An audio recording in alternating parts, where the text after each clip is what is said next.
Pat with CT and DJ here in studio together to preview the UFC Fight Night, Kansas City. DJ, this is a good one. How are we feeling? Absolutely, man. Kansas City bringing the heat. We got Max Holloway taking on Arnold Allen. Banger of a main event. Then we've got some good fights throughout the card, even the core main, some big names in there. Great card. Looking forward to it. CT, how are you? I'm doing well. Obviously, yeah, after a big pay-per-view last weekend, we're still, reeling after that. But, I mean, you can't look too far ahead because the next event comes around, and this is a good one. Really looking forward to the main event. Yeah. What are your thoughts on the initial the matchup with Arnold Allen and Max Holloway? Yeah, man, great fight, right? But just to touch on your point, UFC has been delivering back to back since March, since the John Jones fight, right? We've had so many great main events. We had 2 pay-per-views in the month of March, and then we started April with a bang. UFC 287, Adesanya's storybook knockout, right? If you want to know what how we felt watching that card, take a look at our reaction. Tells the whole story. We just were out of our seats, literally. Hey, but look, we're back to business now, right? Another weekend, another card, and another stellar card. For a fight night, it's pretty strong. Main event: Max Holloway, Arnold Allen. Max Holloway coming off of a loss to Alexander Volkanovski. Pretty much a very one-sided domination from Volkanovski in that fight.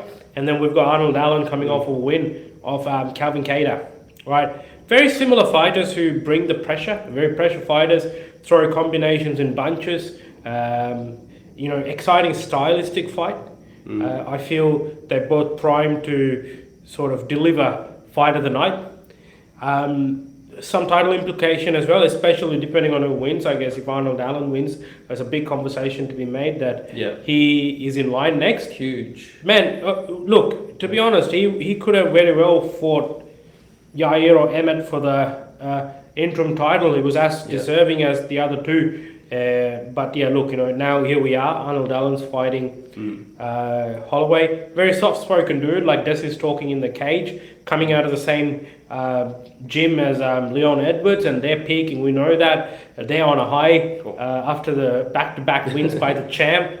So that camp got to be feeling good. Arnold Allen's on his own win streak. I remember he took out Dan Hooker. When Dan Hooker decided to debut in featherweight, didn't obviously turn out well in UFC London. And yeah, man, great fight. Quite interested to see, CT, what are the odds for this fight? Yeah, so the main event in Sportsbet Australia, we have Max Holloway, the favourite, $1.52, with Arnold Allen, the underdog, at $2.53. What are your thoughts on that? Man, I was going to ask you that. Are you surprised or? The big name? Look, I'm not surprised that Holloway's favourite, but Arnold Allen, in my opinion, probably should be closer. Yeah. But $1.50, $2.50, it is what it is. Yeah. But with that said, how do you see these two matching up? Well, Holloway finds himself at an interesting place at the 145 division, right? He has been able to beat everyone else, including Yair Rodriguez, who he's fighting for the title in July and who holds the interim title at the moment. Yeah. Having said that, Alexander Volkanovski being the champion, he's lost to him 3 times. I know there's a lot of argument that the second fight was very close. Say what you may, after that third fight, I don't think there's any doubts as to who's ahead in that division, and Volkanovski pretty is the rightful champ. If Max were to win this fight, what does that mean? Clearly, he can't fight Volkanovski again, right? He'd either keep fighting contenders, and hopefully, he's careful. He's very young. Let's not forget that Max is very young, right? So he's still got a lot of career ahead, right? It's just an interesting spot. As long as he runs the risk of becoming that gatekeeper, Yeah. If you have a champ who's beaten you 3 times, right, and each time it's been a lot more convincing, and the last one was very emphatic, you find yourself being like, oh, you know, that gatekeeper for the up and coming talent, which is kind of what's happening. Yair Rodriguez, Calvin Kattar, and now Arnold Allen, right? That being said, outside of all the Volkanovski fights, Max Holloway's turned up. Yeah. He's coming. That Kattar performance was legendary. To this day, we speak about it. That moment when he was slipping punches and talking to the commentary team while slipping punches and returning fire, that's legendary, man, right? And then Yair Rodriguez as well. Obviously, Yair put up more of a fight. Then he had his legs compromised later on towards the fight. Max proved he had a good chin, man, right? Yeah. Now, an interesting stat is that while Max is a volume striker and he dishes out a lot of strikes, he seems to absorb them as well, right? Which is not necessarily good. And Volkanovski touched on this several times. It doesn't necessarily is not a really good stat to have. A, because of how much that takes out of you as a fighter, and then also B, it does like let opponents who are able to land clean, who are strategic, to get more success against you, which is what we saw with Volkanovski. He was able to cut those angles, he was able to find the mark and land them punches, obviously, and as the rounds progress, obviously, had more and more success, right? And he did it with, I think after the second round, he was landing punches with a broken hand, right? And look, Arnold Allen is a similar fighter, right? A lot more of a pressure fighter. Volkanovski's measured, he's very strategic, got a high fight IQ. Maybe Arnold Allen is not to the same standard as Volkanovski, but another similar style where he loves to throw, right? And again, if you're someone who's going to absorb strikes, you run the risk of either, I mean, no one's knocked out Max Holloway, right? So and look, I don't want to say I don't think, because this is the game of MMA, anything could happen, but he's still got a pretty solid chin, but his style tells me that Arnold Allen could land more. Yeah. It's a tough fight to call, man. Like, only part of me wants to agree with the odds, bless you. The other part, right, I feel like kind of maybe the third fight has discouraged Max to the point where he's like, okay, all right, let me say I win. What happens then? You know what I mean? He's probably thinking the same thing, right? Yeah, what do you think about this? Because you obviously just got to win what's ahead of you and things can open up. What if he wins this, DJ, and Yair, knock on wood, doesn't, because he's our guy. No. But what happens if Volkanovski were to lose the belt? Max Holloway, then he steps in, it opens up. Let's say he wins it, becomes the champ, then Volkanovski can come back. Then a fourth fight makes sense. A fourth fight. And that makes sense. Hey, but here's the thing. First of all, let's hope Alex Volkanovski is going to come out with his hands raised in July. Right? He's our man. You're right though, right? That's why I started this off by saying it's a really interesting matchup in terms of stakes, because it really depends on who wins. Arnold Allen wins is, I would say, a clear-cut contender for the title. If Max Holloway wins, right, and God forbid what you said were to take place, Max is right back in that title picture, because he's got to win over Yair Rodriguez. Yeah. And then it becomes a whole full circle. If Max is able to then reclaim the title, Alex Volkanovski is able to put his hand up and say, hey, I've got 3 wins over you. Let's go. You know, fourth fight, let's go. Then it makes sense, right? Yeah. Just like how we were talking about the third fight for Adesanya and Pereira. It's like if Pereira were to win the light heavyweight title, then that makes sense, because they're going to go for a super fight. Yeah. And it's also the trilogy. Yeah. The other scenario, right, is, say, if we were talking just 145, the 145 division, Max wins, right, and then he'll fight the winner of Emmett Topuria, which is another big fight. Yeah, right? Huge. Because Topuria, a big step up for him, because he's fighting the guy who just challenged for the interim title. Yeah. If he gets a win over that, and Topuria is really good. Yeah. Right? And he's starting to become one of my favorite fighters in terms of his style, his tenacity, and everything. Right? Yeah. Here's another scenario for you as well, and tell me what you think of this. Max wins, regardless of what happens at 145 and right? Max goes up to 155 permanently. Yeah, I could see that. The time's coming where, you know, you get older, you generally put on a bit weight or find it more difficult to cut weight. Yeah. So absolutely, but given Max's previous history in this division, I don't know if he's open to just finishing at 145 for good. Hmm. But 155 is definitely at some point Yeah. in his future. Because I do think last time when he went up to 155 to fight Dustin Poirier, I feel he didn't take the sufficient time needed to put the muscle mass and acclimatize himself to that 155-pound division. Yeah. Having said that, man, like Volkanovski did it in like 3 months as well, or 4 months. But that's Volkanovski, right? He's the pound for pound number one, or one of the pound for pound greats now that John Jones is back. And look, there's multiple scenarios, but look, let's talk about predictions. What do you think?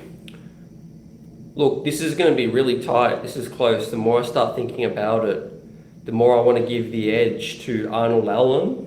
And I like these odds. Maybe I'll think about, going on it. Holloway probably deserves to be favourite. Won his last fight. Obviously, we know lost a few to Volk, but I think Allen, I like his style. He's young, he's proven himself, and he's coming up fast.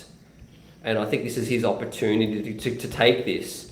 This will be a big setback, DJ, if Allen were to lose this to Holloway. But at the same time, I could see a huge door opening, like you spelled out, to put yourself at that position where you're going to fight the winner of Volk or Yair. Championship, yeah. So I think the stakes are so high. What do you think?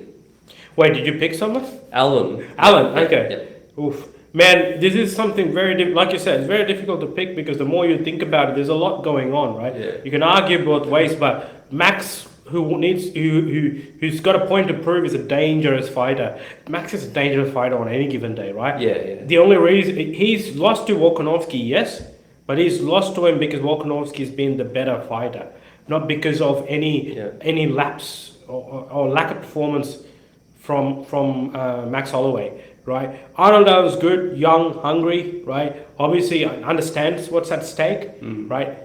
You could even argue he didn't have to take this fight. He could have sat back and probably got the winner of the title challenges, but wants to keep himself busy. Yeah. Volkanovski has acknowledged him as a favorite, as in someone who he'd probably be seeing down the line. Man, the gym's in a good place at the moment as well. He seems quite hungry and his fighting shape looks really good. It's tight. Having said all that, I'm going with Max Holloway. Oh, right. Yeah, Nice. because the reason is, Yeah, I just feel like Max Holloway's coming to prove a point. Because there's a lot of doubt now, like, what's next for Max? Just like we asked. Yeah. What if you win? What's next? And Max has been adamant this whole week talking to media saying, why would I fight if being a champ is not my aspiration? And he understands how much important it is to put a stamp on this performance, right? Yeah. It might cost him the fight coming in with that mindset, but I just feel like Max is gonna do Max. He's not gonna step back. He's not gonna take a back foot. He's gonna keep walking forward. But I just feel like he's gonna edge Arnold Allen out. I'm gonna give I'm gonna give the Blessed Express the edge over Arnold Allen. Ever slightly so, like if for anyone, if it goes the other way, and if you're about to come and go at me, that's completely fine. But always remember, it's just ever so slightly. It's a tiny edge. No, me too. I mean, Holloway, like I said, deserves to be favourite, actually. Yeah. I just think, rising up, I just think the young guy, the guy with the bright future, Allen, a lot at stake. And like I said, this is, like you said, for Holloway, the future is still cloudy. We don't know what a win is going to mean. But with an Allen win, I think that puts him right there to be the next It gets guy. the division moving more quicker, I guess. Yeah. Hey, here's a fun fact, by the way, I just realised, is that Arnold Allen has a longer reach than Max Holloway. Wow. That's a bit surprising. Obviously, the leg reach, Max has more, being the taller guy, but just standard reach, Arnold Allen's got the edge. Yeah. Here's another look into our crystal ball. That's a tap. Is the London card looks like it's in jeopardy because obviously the main event. Mr. Leon Edwards is not ready to fight in July. He's ready to fight in the Abu Dhabi card, which is still exciting. I mean, it seems like he's come around to fighting Colby Covington, which means, yes, you're right. Like, But the timing doesn't work Timing out though, doesn't right? quite work, Because does it? Yeah. July, both cards are in Yeah. July. Yeah, it's too soon. Unless do another interim title. Nah, I don't know what they'll do with that. Then maybe they'll change the date of the event. There's nothing stopping them from changing it to maybe September. Yeah. You know what I mean? Just Quite by a possible. month. Or do you think the UFC just puts their foot down and says, no, this is going ahead? I mean, Colby, Leon. depending on then, the then we'll give you what you want after that, you know? I think it'll depend on the reasons. Like, if Leon's not ready, if he's injured of some sort, they can't expect to force him, and it's too soon of a gap to implement an interim title. Plus, how many interim titles are they going to give Colby Covington? You know what I mean? He's had one already. I think it just needs to be for the title. And I think if Leon says, look, I need more time, I will fight in October, as long as he's giving a definitive time, they're going to be fine with it. Yeah. Nice. Now, the co-main, Edson Barboza, action-packed. Action-packed. Billy Quarantillo. I'll give you the odds before we dive in. And Quarantillo is the favourite here with Sportsbet, $1.53, with Edson Barboza, $2.51. So the underdog from Barboza. Billy Q being the favourite. What do you think of that? Not surprised at all, because Billy Q is coming off he's coming off a win streak, whereas Barboza's actually had a bit of a skid. Do you know what I mean? Since that move to featherweight, man. But Edson Barboza is one of those veterans who's fought everyone, man. He's fought Khabib, he's fought Ferguson, right? He's fought different generations of fighters. He's fought Shane Burgos, right? You know, he's fought Bryce Mitchell, everyone. You know, you name it. So for me, I honestly do, and he was scheduled to fight Topuria, and that fell through. So, but he's at a point where he's at the end of his career, I would say, towards the twilight part of his career. Yeah, no doubt. And I'm saying that very respectful, and he's had a very respectful career. Much respect to him and what he's accomplished within the organization. Not many could. His resume is quite impressive. Not as many wins, yes, agreed, but very impressive resume. But yeah, look, if you've seen Billy Quarantillo fight, is extremely exciting. Well, extremely exciting. A great fighter. Again, a lot of pressure. Very strike-heavy game, obviously. Puts everything on the line. Yeah. Literally, and then you cannot. Let me put it this way. This fight's going to be nothing short of fireworks, right? Because Barboza's fighting style is the same as well. Yeah. It is a great match. Risk takers. Yeah. What do the stats tell us? Right, so Barboza's got the reach advantage and the leg reach as well. So he's the taller guy, plus he's got the reach. Obviously, in terms of their record, Barboza's had many fights compared to Billy Q. Having said that, look, this is Billy Q's resume so far. Look, I wouldn't say it's a complete a win streak, because he's had losses in between, but he recently beat Alexander Hernandez in December. Then he lost to Shane Burgos, and I remember that was a very controversial decision. Wow. Then he beat Gabriel Benitez, lost to Gavin Tucker, beat Kyle Nelson, beat Spike Carlisle, and the list goes on. And before that, he's had a fair few wins strung together. And we got Barboza. You look at his strength of schedule, right? He's got the Topuria one got cancelled. He lost to Bryce Mitchell. He lost to Giga Chikadze, another big player in that featherweight division, who's yet to make a comeback since losing to Keita, right? Yeah, he's been... and then obviously he got that win over Shane Burgos, that infamous knockout, the delayed knockout, right? So look, interesting crossroads for Barboza. Look, I mean, don't hate me for saying this, but I just think his title days are behind him. Yeah. Right? At the moment, obviously, he's probably fighting for legacy and getting good matchups, exciting matchups, which is what the matchmakers have done. They've put a good, very stylistically well matched up fight. Really exciting. Yeah. Now, predictions with the co-main. Am I going first? Yeah. Right. Yeah. I'm gonna pick Billy Q for the win. Okay. By knockout. Yeah. By knockout. Yeah. Okay. Yeah. What about you? Are you? Look, I'm reviewing the odds. I'm really thinking about going against you, but you know what? Let's agree. Yeah. Billy Q. Yeah. Man, I don't know, for some reason I'm quite confident in that. Yeah. Hey, the veteran could, surprise all of us. Yeah. You know what I mean? Definitely. There's a reason why He might hear your comments, DJ, and say, "Man, I'm know not what? at the latter stage in my career." He might get Barboza, please, no disrespect towards you, but if you do want to, share those thoughts, you can join us in our podcast, and then you can share it with us live. We'll be much appreciated and honored to have you. But man, look, as I said again, he's an extremely respected fighter.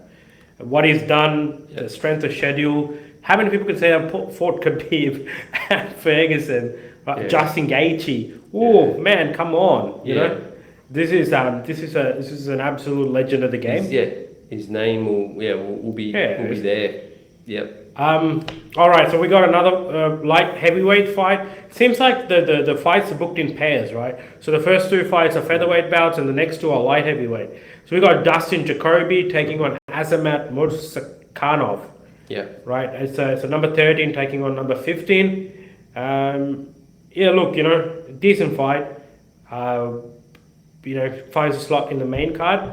But what really excites me is the next one, man. Tanner Boser versus Ion Cuțelaba. Yeah. For the light heavyweight, it's a light heavyweight bout, not for the title, light heavyweight bout. What do you think of that? I'm excited for that. We're saying just off air how deep this pay-per-view, a main card is. For a fight night. Sorry. You know what I mean? Yeah. Given the value with this and just the matchups, like this is what makes the UFC. DJ, and every single weekend we get spoiled. Like I said, we're just coming off a great pay-per-view, and this is a fight night, which is excellent. Some of these fights I wish were 5 rounds. Yeah. I was just going to ask you really quick. You can't make every fight a 5 round. But what are your thoughts on just 3 rounds? Yeah, I guess I agree. It's very tactical. You could be the better fighter, but still lose. Conservation. Because obviously, what 5 rounds shows, as opposed to the 3-round fight, is your championship mettle, right? Yeah. How much can you push through those next 2 rounds? Yes, some fighters we see all they do is fight championship fights. Like look at Israel Adesanya. Yeah. It's they look for the quick knockout. That's their main strength. Yeah. Is just to try to knock you out. Yeah. Yeah. Look, absolutely agree. I think depending on where they're ranked, that should be the thing that dictates how many rounds the fight should be, I feel. If you're having a number 2 and a number 3 fight, let's make it 5 rounds, regardless of where they're in the card. You know what I mean? So I think that makes more sense. Because you're closer to that top. You're just there knocking on the door to fight for a title. So you should be able to withstand that 5-round wars or 5-round performance. So all right. Lots at stake. But Boser, the outsider, 210. Cuțelaba, $1.77. It's pretty close. Predictions. I'm gonna go with Cuțelaba. Cuțelaba. Yeah, but I mean, he's that's his natural weight class. Yeah. Light heavyweight. Seems like I feel like Tanner Boser may have to cut a lot more than what Ion Cuțelaba does. I could be wrong, but I feel that's the case. So, which obviously will make him a more drained fighter. Yeah. So I'm giving the edge to Ion Cuțelaba. Yeah, I will agree with you on that. I think that's a good matchup. We're agreeing with everything so far, other than the first fight. Yeah. Jacoby Makarnazov, I'll go with Jacoby. I'm also going to go with Jacoby, I like his fighting style. Yeah. 160, Makarnazov is 235. Yeah. Hey, here we go. Another big fight, man. Pedro Munoz versus Chris Gutierrez for the bantamweight. It's a bantamweight bout. Great fight. Yeah. Yeah. Household names. Yeah. Gutierrez, $1.44, clear favourite. Munoz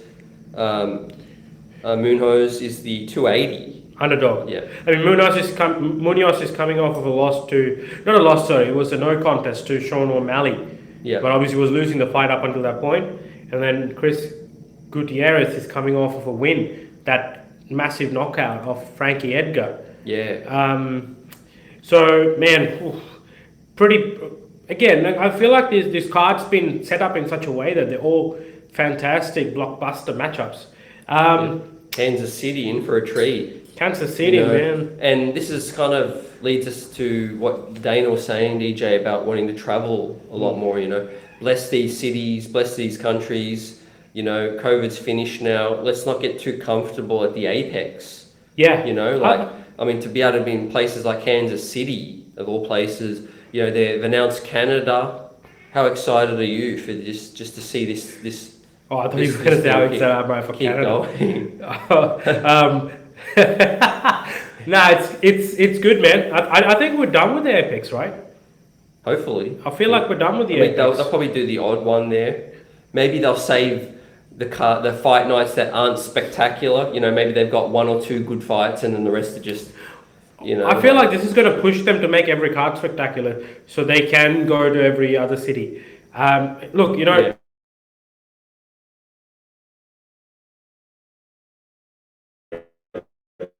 We had the Vera Sandin fight. It was on the road too. What was the other one? This one here, Kansas City, right? Yeah. But hey, this is why the UFC has a bigger fan base than any other MMA organization, because their cards carry quality. Yeah. Right. They deliver. Yeah. More often than not. So yeah, man. Look. But back to the fight. Pedro Munoz, Chris Gutierrez. Who are you picking? I'm going Gutierrez, the favorite. I think form coming in. And I like the style. Yeah. How about you? Same, man. I feel like we're agreeing on everything. And whenever but we not the main event. Every time we've agreed on all fights, it's not gone well. Same. Chris Gutierrez coming off of a lot of confidence.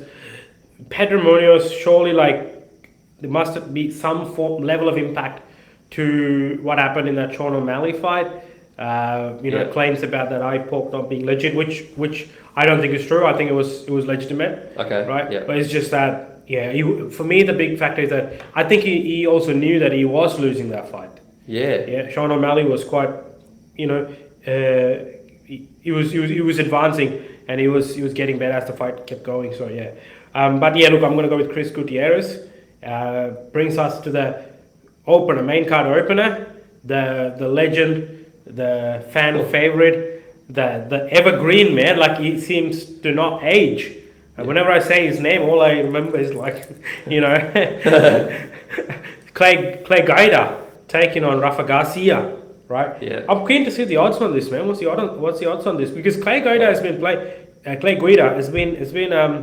doing pretty well with the past recent fights. Don't want to be the bearer of bad news, but they're not thinking too fondly of Clay Guida, the huge outsider, 360.